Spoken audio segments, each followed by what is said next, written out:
moving on from there, we're going to segue into the conversation as members of the University of Cape Coast Council are on a collision course with the council chairman, Professor H.S.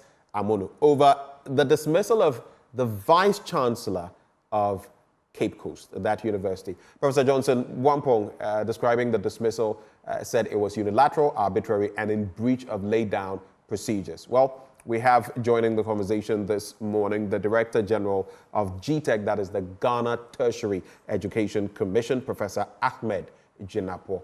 Prof, a very good morning to you. Thank you so much for joining this conversation. Good morning, sir, and good morning to your viewers and listeners. Thank you.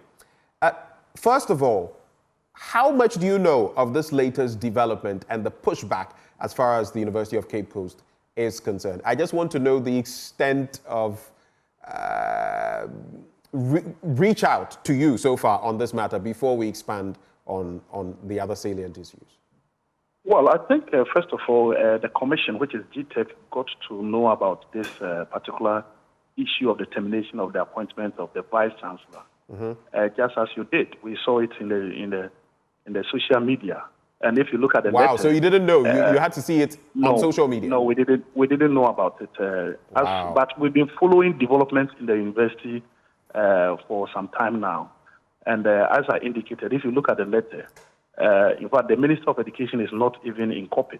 Neither is the Ghana Tertiary Education Commission in copy. But just to say that we are trying to get the issues resolved.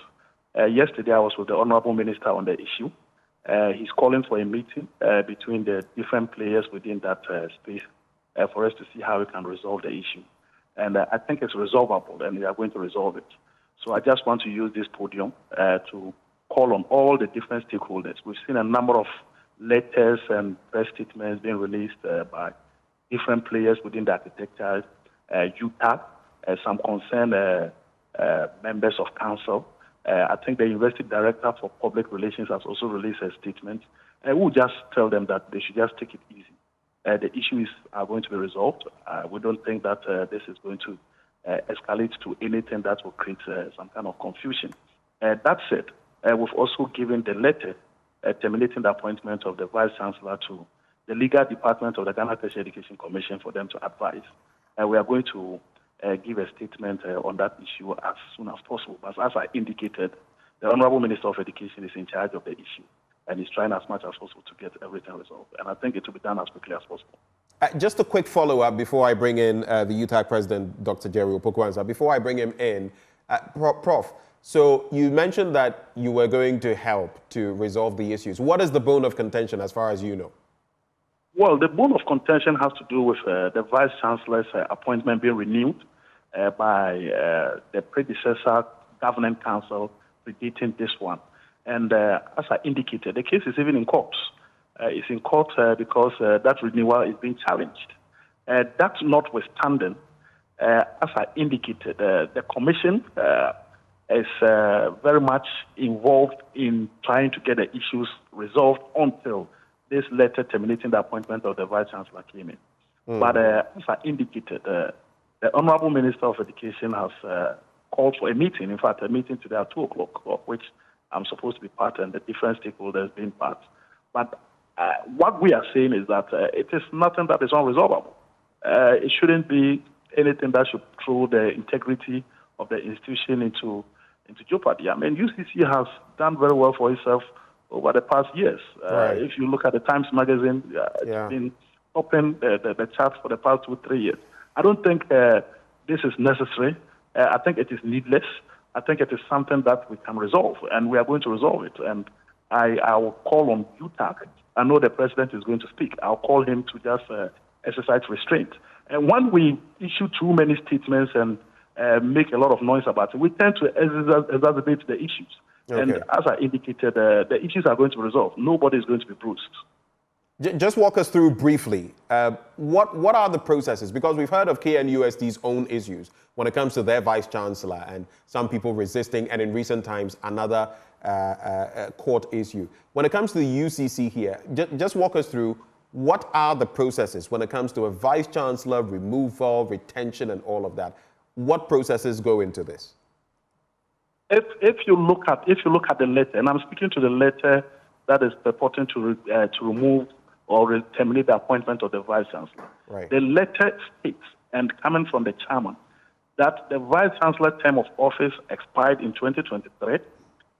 His appointment had not been renewed, and even if it had been renewed, it was not properly done. And as a result, his appointment ends on July 31st, 2024. And in that same letter, he's given the opportunity to reapply. And if he's given the opportunity to reapply, I'm not trying to more or less sound legalistic when it comes to the issue, but on the face of the letter, it means that he has an opportunity to be a Vice-Chancellor within the current dispensation. Right. That is what the letter tends to say. But my point is, I don't want to go into the legal remit of his appointment because the case is in court. As we speak, somebody has filed an injunction against him. Right. The injunction is going to be moved on the 15th of August. So it came to us as a surprise that the case is in court and this letter has come in. That notwithstanding, as I indicated, the Ghana Tertiary Education Commission, working under the directive of the Minister of Education, is tasked to make sure that this issue is resolved. And I can tell you on authority, by next week, latest by Tuesday, there should be clarity on the way forward. It is not an issue that should more or less bring about confusion in the university campus of UCC. UCC, as I indicated, has done extremely well within this past period. And the Vice-Chancellor has been phenomenal in terms of the development of the institution. If you go there, you can see it. But these are legal issues. Do I sense from the way you're sounding, and I don't want to take sides, but do I sense that you are in support of the retention of the Vice-Chancellor? That is not even the issue of contention. The issue of contention here has to do with whether he was properly and legally appointed.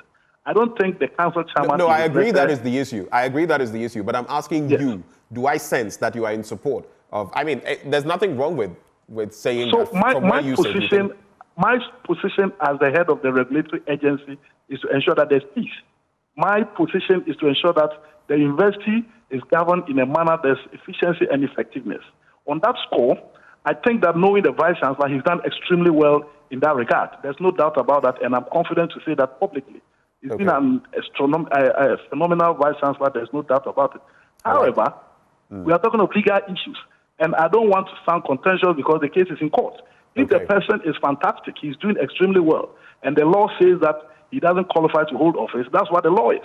But for us as a commission, our interest is to ensure that peace prevails, and that is exactly what we are going to do. And as I indicated, we've referred the letter to our legal department. The Minister of Education has called for a meeting with the various stakeholders to see to it that this issue is resolved and is resolved as swiftly as possible. And that is why I want to use this platform once again to call on the different players within this whole sphere that they should exercise restraint and they should be cautious in their utterances because we cannot allow this issue to be exacerbated to a level that is unresolvable. Hold for me, Professor Jinapor. Let me also bring in Dr. Jerry Opoku-Ansah. He is UTAG president. Doc, good morning. Good morning. I thank you for your patience. I've held you for a while. My apologies to you on that. Let me find out. You've heard the GTEC boss speak to the issues. What is your reaction to what is happening at the University of Cape Coast in terms of the court process and this latest release as far as the chairman of that university council is concerned in respect of the vice-chancellor's term being over and the possibility of reapplying? Yes, so thank you. The university is governed by the law that established the university and also our statute. Currently, we are operating 2016 statute that has provisions for council, vice-chancellor, and all others in the statute, how the university is governed. And so, with the issue at stake now, if the chairman's letter, reported letter, has not gone viral, I don't think we would have heard UTAG or any other stakeholder coming out to speak, because the university, as I said, we have processes. Even at all, if council has met and taken a decision or such decision on the vice-chancellor, it goes through a process. Council secretariat, registrar is the secretary to council, And definitely, under the Registrar Secretariat, the Directors of Public Affairs, they will issue a statement that based on Council's decision, the Vice-Chancellor's appointment has been terminated. In that sense, everybody is calm in the university. But the way the purported letter was in the media, that UCC has terminated the Vice-Chancellor's appointment, Council has never met anywhere to take such a decision. And so that is why you see this rebuttals coming out. We want peace in the university. As we are speaking, students are writing their end of semester exams, and we don't want any chaos on this campus. Doc, are you saying this was a sole endeavor of Professor Amonu? In other words, that unilaterally this was done? I am a council member, and I can't recall our statutes. It is council that appoints a vice-chancellor, and it is council that can terminate the appointment of vice-chancellor. Statutes 4.1, it talks about the composition of council. Government nominees, UTAG president, there are others that are on the council. So when council meets, then we have a chairman to steer the affairs of council. So if there's any issue like the vice-chancellor's appointment, we will discuss at council and we'll take a decision, whether by minority or by majority decision or by consensus. As far as I'm concerned, we have not had any meeting of that nature to take a decision on the vice-chancellor. That's why I'm saying that I was surprised to see the letter in the media that on the council letterhead that the vice-chancellor's appointment has been terminated. I was very much surprised. So as far as you are concerned, Professor Boampong is still the substantive vice-chancellor? The council that has the power to appoint, that council renewed his appointment in 2023. But that is being contested in court. So we will wait for me, court decision on that renewal because it's being contested in court. And once the matter is in court, we will have to wait for the court to determine the case. Then we'll see the way. So without that ruling, and I know it council that appoints and council that terminates the appointment of vice-chancellor. When council speaks, it speaks for the university. Okay, so it's Prof rather who has been speaking to the issues about the unilateral decision. But let me ask you, so is there peace at the University of Cape Coast as far as this is concerned? There's a court issue, right? The court matter is another leg of the conversation. But within the institution itself, since you sit on council, is there peace? You say students are sitting exams, among others. The requisite peace, functionality, do you have that at the University of Cape Coast for the process, the academic process to go on without hitches? Well, as I said, academic process is not halted because we have directors and officers that takes care of academic activities. As lecturers, we go to our lecture and we have ended our lecture. The students are writing out their exams. We will mark and submit our results. Unless otherwise, there's no intervention to this case, where maybe members as UTAG may move and call for a strike or something of that nature. But for now, we have not taken a decision of this nature.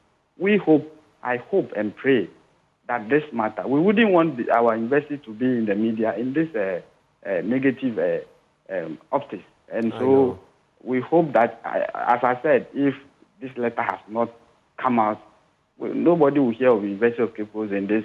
Hardly will we even hear of council issues. But of late, we see a lot of University of Cape Coast council issues in the media. And I think we need to put this matter to rest. Are you willing to strike, embark on an industrial action on the back of this? If things get to their worst, would you be willing to do that? UTAG will operate a constitution, and it's members' decision to take. So if members call for a strike action, whether by consensus or by majority decision, when we get to the bridge, we'll cross. All right. Do you have any final words for us? Yes, so I want to plead with the Minister of Education and His Excellency the President, because the government nominees are from the President's office. We wouldn't want to put anybody in any negative media encounter. We hope and pray that the President and the Minister of Education, they will intervene and ensure that there's peace on the University of Cape Coast. Because Cape Coast is going to have a fashion very soon. And there are so many things going to happen in Cape Coast. So the University of Cape Coast cannot go through this at this moment that the university is achieving a lot of successes. And so we hope and pray that our Minister of Education will come into this matter so that we have peace on our council and also on our university. If court decides of any matter, the council will meet and take a decision on it. Dr. Opoku-Ansah, we're immensely grateful for your time. Thank you so much. He is UTAG president there. Let me wrap with you, Professor Jinapor. You've already mentioned that a meeting has been scheduled with the education minister. Dr. Opoku-Ansah is saying the president, the education minister must intervene. What then is the way forward? Your final thoughts, Professor Jinapor. Final words.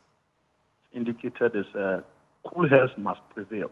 And I think this is also a lesson for us in terms of the way we approach some of these issues. If you look at the letter of the council chairman, with all due respect, it sounds overly militarist.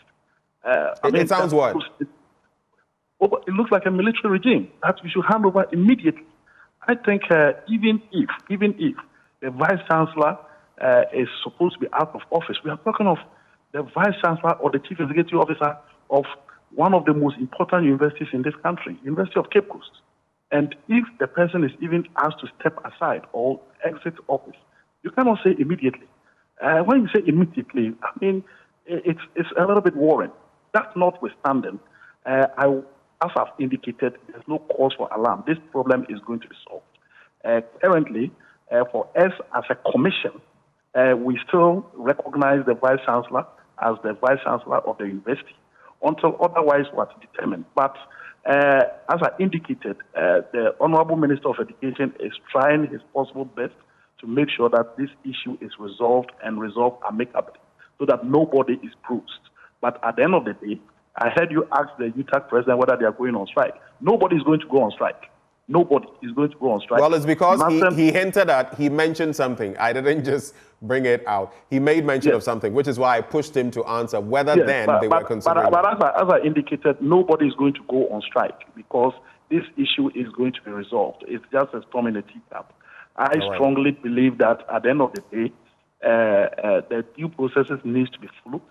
And even if somebody is more or less deemed not to qualify or fit to be in office, that person must be given the opportunity for him to probably hand over. This business of handover immediately, I don't think is something that we need to entertain. So I just want to use this opportunity once again to call on everybody to exercise patience and let's see how we can resolve the issue. And it's going to be resolved as quickly as possible. Thank you, Prof, for your time, and we wish you the very best as these meetings happen. So you just heard Professor Ahmed Jinapor. He is Director General, the Ghana Tertiary Education Commission, GTEC as we call it. We also had joining the conversation Dr. Jerry Opoku-Ansah, President of UTAG.